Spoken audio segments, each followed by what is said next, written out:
If you're new here, don't forget to subscribe to our channel and hit the like button. Your support helps us share more powerful, real-life stories that remind us we're not alone in what we feel. Wait, you're still talking to him?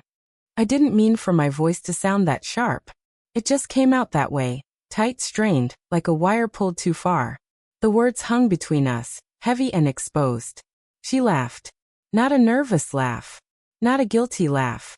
A light, careless one. The kind you give when someone says something ridiculous. I'm not cutting him off just because you're insecure, okay? He's just a friend. Relax. Relax. That word. It landed like a slap.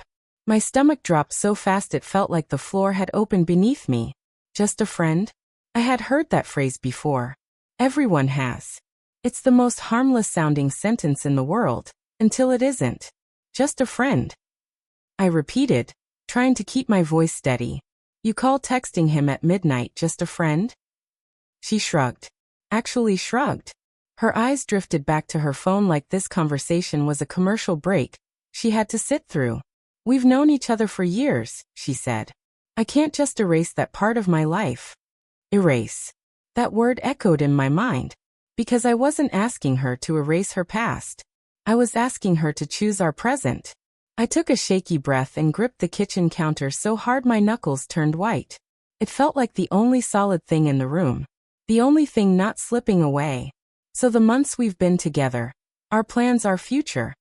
My voice cracked despite my effort to control it. You don't see them as more important than him? Her laugh this time was different. Thinner. Fragile. Daniel, she said softly. It's not about choosing. I'm allowed to have friendships. Even with exes. Exes. She said it so casually. Like it didn't mean anything. Friendships. I repeated. And I could hear my voice breaking now. You mean a man who used to hold you? Kiss you? Know parts of you I'm only beginning to learn? And you're telling me that's normal? She didn't answer. And that silence was louder than any confession.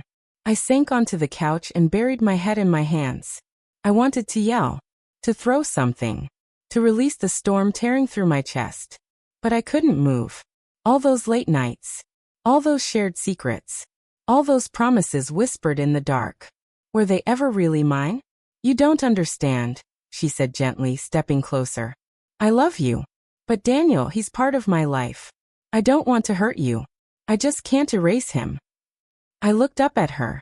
You are hurting me, I said, my eyes burning. Every message. Every call. It's been hurting me since the day I found out. You stay in contact with him and call that love. Her shoulders trembled. I'm trying to be honest. Honest. I let out a bitter laugh. You think honesty is telling me you'll always keep him in your life and expecting me to just trust you completely? That's not honesty. That's cruelty. She flinched, but she didn't look away. I deserve to have my own life, Daniel, she said, her voice rising now. I deserve to be happy. And sometimes you're so controlling. Why can't you just let me breathe?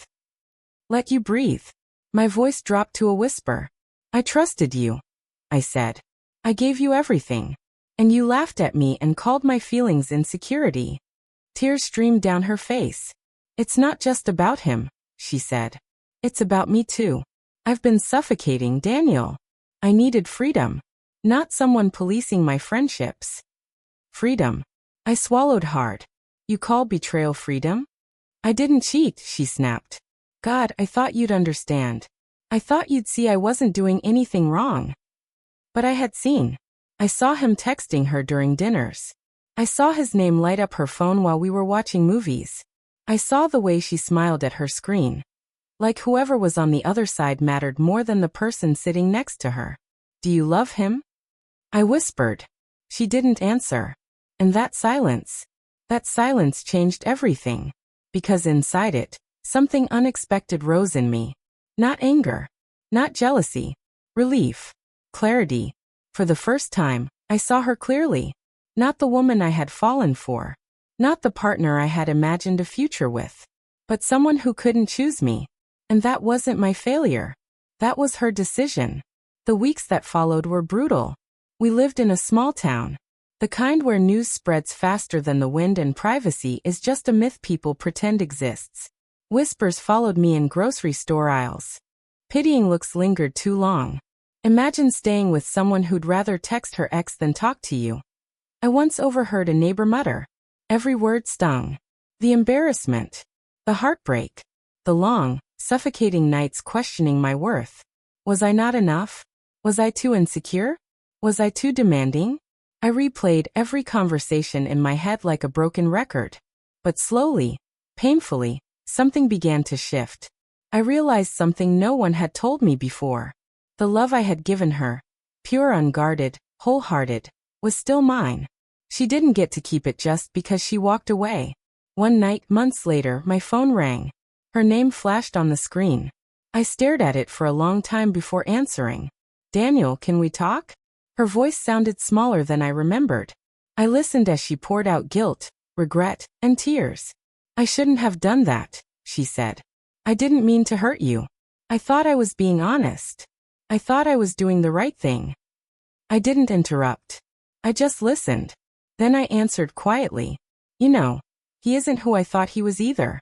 He made promises, said things, created chaos. I don't need that in my life. She gasped softly. I didn't know, she whispered. I do now, I replied. And that's enough for me. There was a long pause. I never meant for you to feel second, she said. But I was, I answered gently. And I won't be your backup plan, your compromise, or your second choice. Her voice cracked. Do you hate me?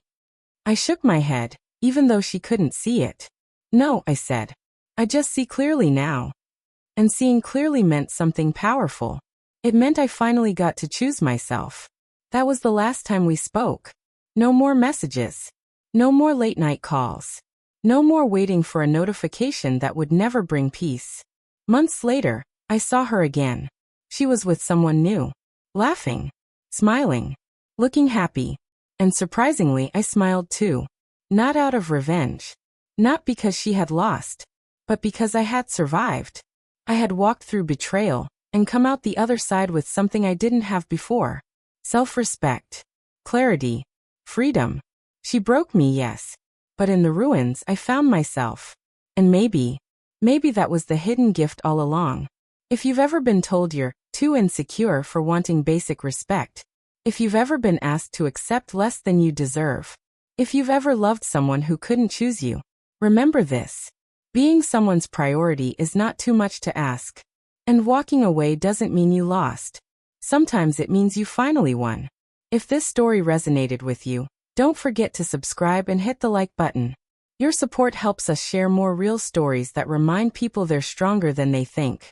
And if you've ever had to choose yourself, you already know. That's the hardest and bravest choice of all.